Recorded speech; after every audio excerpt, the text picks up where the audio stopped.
اگر وہ نہ لیا تو پاکستان نزاع کی حالت میں ہوگا، ڈیفالٹ کر جائے گا، تباہی ایسی آئے گی جس کی کوئی مثال نہیں ملتی، ڈالر شاید $500 سے اوپر چلا جائے۔ اس لیے الیکشن کروانا پڑیں گے۔ IMF امریکہ کے زیر اثر ایک ادارہ ہے، اس میں کوئی شک نہیں ہے، لیکن آخر کہیں نہ کہیں کوئی لائنز ڈرا کرنا پڑتی ہیں۔ وہ یہ نہیں کہہ رہے کہ آپ شفاف الیکشن کروائیں، وہ یہ نہیں کہہ رہے کہ عمران خان کو برابر موقع دیں، وہ صرف یہ کہہ رہے ہیں کہ الیکشن کروائیں، اور اس سے ان کو موت پڑ رہی ہے۔ ناظرین اکرام، اگر IMF کی تلوار نہ ہو سر پہ پاکستان میں، اگلے 2 سال بھی الیکشن نہ ہو، اور جب ایک ایکسٹینشن ہو جائے تو اس کے بعد بے شک پھر الیکشن ہو جائیں، پھر کوئی ٹینشن نہیں ہے، لیکن اس وقت تک کم از کم الیکشن نہ ہو پاکستان میں۔ لیکن IMF کی ایک ایسی تلوار ہے جس کی وجہ سے عرب ممالک کے دورے کیے جا رہے ہیں۔ SIFC بھی اس لیے بنایا گیا کہ IMF سے کسی طرح سے چھٹکارا پا لیں تھوڑے ٹائم کے لیے، کچھ عرب ممالک ہمیں ڈالر دے دیں، لیکن بیچ میں یہ جو جنگ شروع ہو گئی ہے اس نے سارے پلانز پر پانی پھیر دیا ہے۔ یہ آؤٹ آف سلیبس آ گیا ہے، اس کے لیے سکرپٹ تیار نہیں تھا۔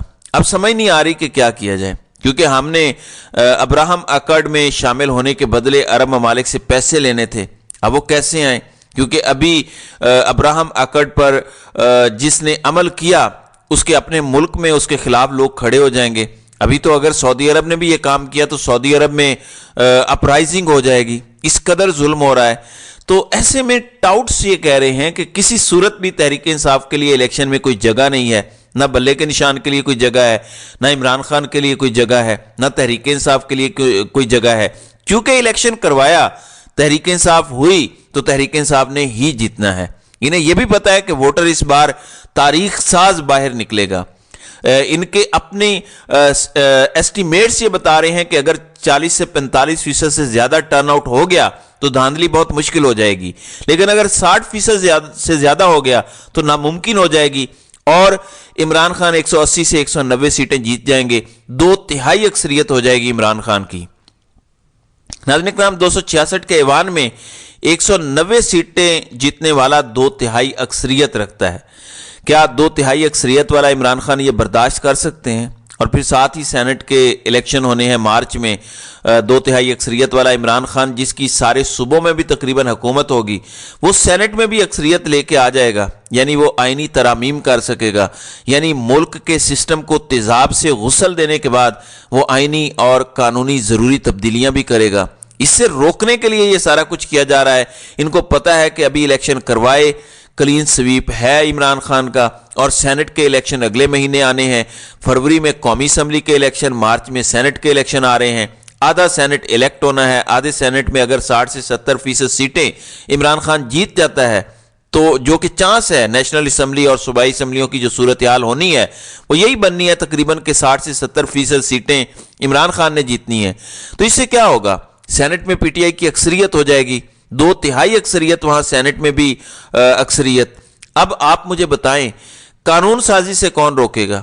جو قانون عمران خان چاہے گا بنائے گا، بلکہ آئین سازی سے بھی کوئی نہیں روک سکتا، اتنے نمبرز ہوں گے عمران خان کے پاس، اور یہ چیز انہیں کھائے جا رہی ہے، اس لیے گھبرائے ہوئے ہیں اور ڈبل ڈاؤن کر رہے ہیں، بجائے اس کے کہ پیچھے ہوں، تھوڑا سوچیں، ایک بریدر لیں کہ جا کے عمران خان سے ایک ملاقات کریں، معافی تلافی کریں کہ ہم نے آپ کی حکومت گرائی، غلط کیا، ہماری ہم سے مس کیلکولیشن ہو گئی، امریکہ کا بڑا دباؤ تھا، ہم مجبور تھے، 76 سالوں میں ہم نے کبھی امریکہ کو انکار نہیں کیا، ہم نہیں کر سکتے تھے، پاکستان کے حالات اتنے کمزور تھے کہ ہم ڈر گئے، ہم گھبرا گئے، ہمارا تو F-16 کے پرزے بھی امریکہ سے آتے ہیں، ہم امریکہ سے تعلقات خراب کرنا افورڈ نہیں کر سکتے، لیکن اب حالات ایسے ہیں کہ اب ہمیں مل بیٹھنا پڑے گا، ملک کو سنبھالنا پڑے گا، آئیں اور ملک کو سنبھالیں اور پھر فری اینڈ فیئر الیکشن ہو۔ آپ دیکھیں گے ملک ٹھیک ہو جائے گا، یہ زخم جو اس ملک کو لگے ہیں یہ ہیل ہونا شروع ہو جائیں گے، دہائیاں لگ جائیں گی ان زخموں کو ہیل ہونے میں،